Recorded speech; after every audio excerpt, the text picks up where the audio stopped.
Zaczynamy.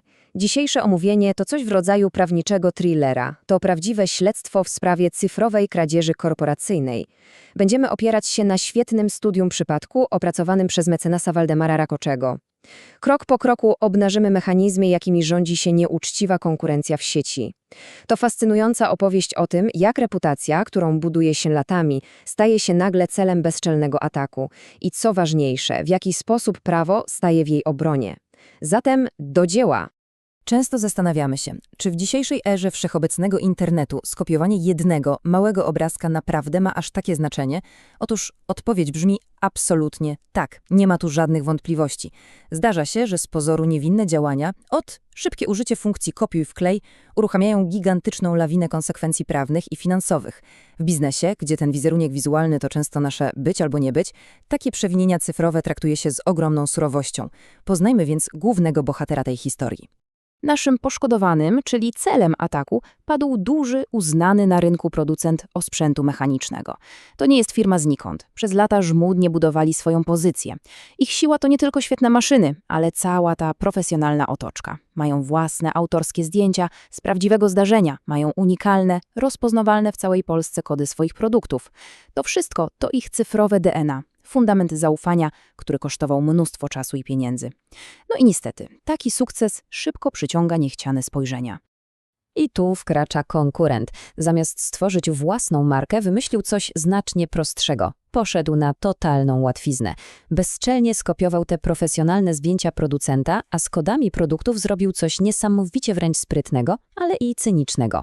Dodał do nich jedną literę, dokładnie jedną literę S na końcu. Szaleństwo, prawda? Ale ten banalny zabieg wystarczył, żeby algorytmy wyszukiwarek zwariowały. Nagle produkty naśladowcy zaczęły pojawiać się w Google tuż obok oryginałów. Idealny sposób, żeby przejąć cudzych klientów. Oczywiście to nie uchodzi na sucho. Prawnie mamy tu do czynienia z potrójnym uderzeniem, swoistym kombo nieuczciwych zagrań. Po pierwsze wprowadzanie w błąd, po drugie kradzież praw autorskich i po trzecie termin, który brzmi wyjątkowo obrazowo, działanie pasożytnicze. Rozbierzmy to teraz na czynniki pierwsze, żeby zobaczyć mechanizm tego ataku. Punkt pierwszy, czyli wprowadzanie w błąd. Mówi o tym artykuł 10 ustawy o zwalczaniu nieuczciwej konkurencji. Wyobraźmy sobie klienta przed monitorem. Widzi znane sobie, identyczne jak u oryginału zdjęcia. Widzi te same oznaczenia. Jest absolutnie przekonany, że kupuje pewny sprzęt od renomowanego dostawcy. Ale to tylko iluzja stworzona przez naśladowcę. To jest rażące niszczenie rynkowej transparentności, bo klient fizycznie nie wie, od kogo tak naprawdę kupuje towar. Przechodzimy do punktu drugiego. Tutaj sprawa jest jeszcze prostsza, bo to klasyczna, ordynarna kradzież własności intelektualnej. Zobaczmy, te profesjonalne zdjęcia nie wzięły się z darmowego banku zdjęć. Oryginalny producent zapłacił konkretne, duże pieniądze agencji fotograficznej za ich wykonanie i przeniesienie praw autorskich, a kopiujący skopiował i wrzucił na swoją stronę. Zero licencji, zero umów, zero zgody, po prostu wziął cudzą własność, żeby napędzać własną sprzedaż. I tak dochodzimy do numeru 3. Działanie pasożytnicze. Brzmi ostro, prawda? Ale w świecie prawniczym to bardzo precyzyjne określenie. To świadome, celowe podpięcie się pod lata ciężkiej pracy innej firmy. Dodając to nieszczęsne S do kodu, naśladowca nawet nie próbował udawać, że buduje coś swojego.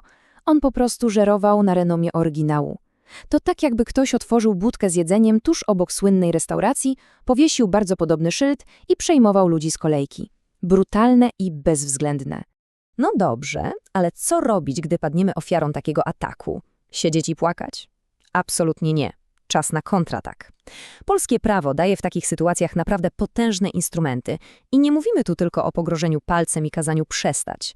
Mówimy o pełnoskalowej walce.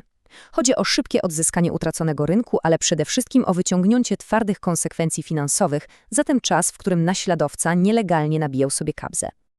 I tutaj dochodzimy do rzeczy kluczowej. To jest absolutny as w rękawie dla każdego poszkodowanego. W sprawach o wydanie bezpodstawnie uzyskanych korzyści orzecznictwo opiera się na jednej wspaniałej zasadzie. Udowodnienie winy nie jest wymagane. Koniec, kropka. Nie musimy stawać na rzęsach i udowadniać, że ktoś miał zły zamiar albo że zrobił to celowo. Sam fakt, że to zrobił i na tym zarobił, uruchamia całą prawną maszynę. To gigantyczna przewaga procesowa. Żeby to dobrze zrozumieć, spójrzmy na artykuł 18. On definiuje tak zwane bezpodstawne wzbogacenie. Skoro, jak przed chwilą ustaliliśmy, nie udowadniamy winy, to mechanizm działa w pewnym sensie automatycznie. Cały zysk, wszystkie korzyści, które nieuczciwy konkurent uzyskał jadąc na naszych zdjęciach i naszych kodach, są z definicji nielegalne. I co się z nimi dzieje? Muszą co do grosza wrócić do prawowitego właściciela. Cały ten brudny zysk podlega zwrotowi. Brzmi świetnie w teorii, ale jak to wygląda na placu boju? Mamy bardzo konkretny, żelazny plan działania. 3 kroki. Krok pierwszy. Zabezpieczamy dowody. Krok drugi. Wysyłamy oficjalne wezwanie do zaprzestania naruszeń. Krok trzeci. Uderzamy z pozwem do sądu. Tylko precyzyjna realizacja każdego z tych etapów daje szansę na ostateczne zwycięstwo. Zatrzymajmy się przy kroku numer 1, bo on często decyduje o wszystkim. Pamiętajmy, internet jest ulotny. Skopiowane zdjęcie można skasować jednym kliknięciem myszki w 5 sekund. Co wtedy zrobimy? Zwykły zrzut ekranu w sądzie to bywa często odrzucane jako dowód, bo każdy może to w dzisiejszych czasach sfabrykować. Potrzebujemy czegoś niepodważalnego. Udajemy się więc do notariusza, który sporządza tzw. oficjalny protokół otwarcia strony internetowej. To jest beton. Tego już nikt w sądzie nie podważy, a dowody są zabezpieczone na amen. Kiedy docieramy do etapu pozwu, czyli kroku trzeciego, pojawia się częsty błąd. Wiele firm waha się. Nie wiemy, ile dokładnie straciliśmy, musimy policzyć, to potrwa miesiące. Błąd. Nie musimy wiedzieć co do złotówki, ile zysku przejął naśladowca w momencie składania papierów w sądzie. Sąd to doskonale rozumie. Pozew składamy od razu. W trakcie procesu sąd może nakazać pozwanemu ujawnienie ksiąg rachunkowych, a biegły rewident to wszystko profesjonalnie podliczy. Szybkość reakcji jest tu absolutnie ważniejsza niż matematyczna precyzja na starcie. Widzimy tu cyfrę 3 i warto wykuć ją sobie w pamięci. Dlaczego? Bo mamy dokładnie 3 lata na dochodzenie takich roszczeń z tytułu nieuczciwej konkurencji. 3 lata i ani dnia dłużej. To taki niewidzialny zegar, który bezlitośnie tyka od momentu naruszenia.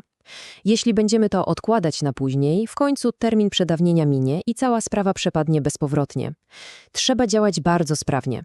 Podsumowując tą batalię, wnioski mamy jasne i stanowią one swoisty elementarz każdego nowoczesnego biznesu. Po pierwsze, pamiętajmy, że zdjęcia produktów to twardy majątek pod ścisłą ochroną. Po drugie, z pozoru nudne kody i oznaczenia to bezcenna wartość firmy. Po trzecie, cyfrowe pasożytnictwo to w świetle prawa po prostu działanie nielegalne. I co najważniejsze, roszczenia prawne w tym zakresie to nie jest jakieś prawnicze mit. To potężne, niezwykle skuteczne narzędzie. A najlepszym na to dowodem jest finał naszej historii. Sprawa zakończyła się miażdżącym zwycięstwem oryginalnego producenta. Sąd absolutnie nie miał wątpliwości. Uznał działania naśladowcy za bezprawne i nakazał mu zwrot wszystkich bezpodstawnie uzyskanych korzyści. Co do grosza. Wyrok potwierdził, że szybka, stanowcza reakcja to klucz do wymiernego ukarania takiej cyfrowej kradzieży. Sprawiedliwości naprawdę stało się zadość. Zamykając dzisiejszą analizę, zostawia nas ona z jednym dość niepokojącym pytaniem. Skoro udowodniliśmy, że dodanie jednej małej literki na końcu kodu potrafi rozpętać wojnę i kosztować majątek, to warto się zastanowić, czy cyfrowe zasoby, te wszystkie żmudnie budowane katalogi i bazy zdjęć są dzisiaj naprawdę odpowiednio strzeżone? W biznesie, w którym jedno kliknięcie to czasem sprawa milionów, nasza gotowość do natychmiastowej obrony to już po prostu absolutna konieczność do przetrwania na rynku.